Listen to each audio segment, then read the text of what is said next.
8 மாதத்திற்கு முன்னால். சார், உங்களை சந்திக்க வரவங்க இப்ப உங்க நீக்கினதை பத்தி கேட்கிற போது இது தொண்டர்கள் புரட்சி தொடங்கிருச்சு அப்படின்னு சொல்றாங்க சார். அது எந்த மாதிரி நீங்க பாக்குறீங்க சார்?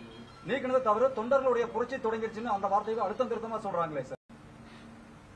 ஒவ்வொருவருடைய கருத்தும் ஒவ்வொரு பத்திரிகையின் மூலமாக நீங்கள் பிரதிபலிக்கலாம். தொடர்ச்சியா இப்ப நீங்க கட்சி பொறுப்புகளில் இருந்து நீக்கப்பட்டிருக்கீங்க. இது உங்களுக்கு முன்னாடியே தெரியுமா? ஏன்னா நீங்க மூத்த அரசியல் இருக்கீங்க. நான் எதிர்பார்க்கவில்லை சார். இதுக்கு பின்னால யார் இருப்பாங்க? உங்க பொதுச்செயலாளர் மட்டுமா இல்ல வேற யாராவது காரணமா இருப்பாங்க நீங்க நினைக்கிறீங்களா சார்? அது இப்போது சொல்வதற்கில்லை சார். இணைப்பு பத்தி பொதுக்குழு செயற்குழு பேசியிருக்கீங்களா சார்?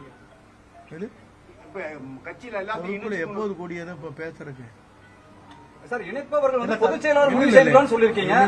இல்ல அவர் கேட்ட கேள்வி பொதுக்குழுல சொன்னீங்கன்னா பொதுக்குழு கூட்டினால் மட்டும்தான் சொல்ல முடியும். கெடு கொடுத்தது இன்னையோட முடிஞ்சிருச்சு. எங்க முடியுது? இல்லப்பா, எங்க முடியுது? நீ என்ன புதுசா கேக்குறீப்பா? கேட்டா இப்படி நான் கொடுத்து தெளிவா கொடுத்துருக்கேன். 10 நாட்களுக்குள் இருப்பா, நீ 10 நாட்களுக்குள் இந்த பணியை துவங்க வேண்டும். 1 மாதம் ஆனாலும் பரவாயில்லை, பேசி தீர்க்க வேண்டும் தான் சொல்லியிருக்கிறேன். நீ பாட்டுக்கு நீ நாளை காத்தாலே கெடு முடிஞ்சு ஏப்பா பாதி கேட்டு சொல்றீங்க? முன்னாள் அமைச்சர் செம்மலை தலைமைக்கு வந்து கெடு விதிக்கிறது அழகில்ல. இல்ல, அவர் அவரோட இருக்கிறார், அதனால கெடு விதிக்கலாம். அவர் தர்மத்துக்கு போயிட்டு வந்திருக்காரு, அதனால அப்படிதான் சொல்லுவார் சார். டிடிவி போல இவரை ஒட்டிட்டாரு, அதனால அவர் அந்த கருத்து சொல்றது மாறுபட்ட கருத்து இல்லை. அதற்கு முன்னாலே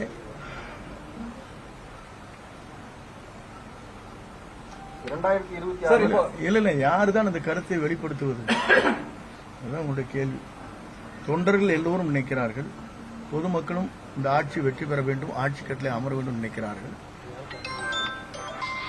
அவர்களும் வேண்டுகோள் வைக்கிறார்கள். காலிலே வேணாலும் விழுந்து இயக்கத்தில் எங்களை சேர்த்துக் கொள்ளுங்கள் என்று காஞ்சிபுரத்திலே பேசியிருக்கிறார்கள். அதற்கு மேலே அதற்கு எந்த நடவடிக்கையும் இல்லை என்கிற போது ஒரு விளக்கத்தை என் போன்ற புரட்சி தலைவரால் இந்த இயக்கத்திலே துவங்கி என் போன்றவர்கள் அந்த கருத்துக்களை வெளிப்படுத்துவது இந்த இயக்கத்திற்கு நலம் என்ற முறையிலே தான் அந்த கருத்துக்களை வெளியிட்டேன். சார், இதை நீக்கிறதுனால இது கட்சிக்கு பாதிப்பு அப்படிங்க சார். நீங்க போக இந்த காலம்தான் பதில் சொல்லணும்னு சொல்லி இப்ப தொண்டர்களுடைய விருப்பத்தை நீங்க சொல்றதா நீங்க சொல்லிருந்தீங்க. இப்போ கட்சி தலைமை நடவடிக்கை எடுத்திருக்கு. அப்ப அந்த கட்சி தலைமை வந்து தொண்டர்களின் விருப்பத்துக்கு எதிராக செயல்படுது அப்படின்னு இல்ல. உங்களை போன்றவங்க இல்லைங்க, ஜென்ரலா உங்களை போன்றீங்களா சும்மா ஆப்டர் ரெக்கார்டை வச்சுங்க. நீங்க எல்லாருமே காமனா கேட்பீங்க, சொல்றாங்களா இல்லையா? நீங்களா ஒன்னும் சேருங்கப்பான்னு சொல்றாங்களா இல்லையா? நான் சொல்லியே இல்ல ஒண்ணு சேர்ந்துருவாங்க, நீங்க ஈஸியா ஜெயிச்சிடலாம் சொல்றாங்களா இல்லையா? அதுதான் சார். அதே கேட்கப்போ தொண்டர்கள் கருத்தை தான் நீங்க பிரதிபலிக்கிறேன்னு சொல்லியிருந்தீங்க சார். உங்களுடைய தனிப்பட்ட கருத்துன்னு சொல்லல, தொண்டர்கள் கருத்துன்னு சொல்றீங்க. அப்போ உங்களுடைய கருத்துங்கிறது தனிப்பட்ட கருத்துல தொண்டர்கள் கருத்து அப்படிங்கிற போது அந்த தொண்டர்கள் கருத்துக்கு பொதுச் செயலாளர் மதிப்பு கொடுக்காம அதை புறக்கணிக்கிறாராங்கிறதா கேள்விங்க.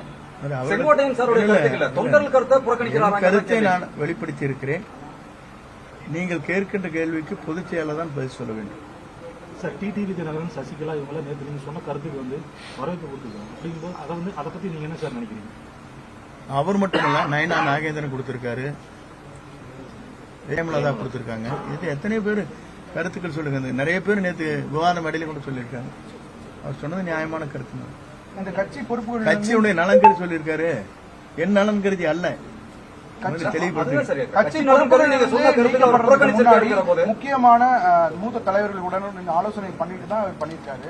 இப்ப நீங்க அவங்களை என்ன நினைக்கிறீங்க? ஏன்னா அவங்களும் உங்க கூட இருந்ததா சொன்னீங்க. எனக்கு இல்ல, நீங்க 7 மணி நான் சொல்றது கேளுங்க. காலம் தான் இதற்கு பதில் சொல்லணும்னு சொல்லிருக்கேன், கொஞ்சம் பொறுத்துருங்க. இப்ப நீங்க மட்டும் இல்ல, கட்சியில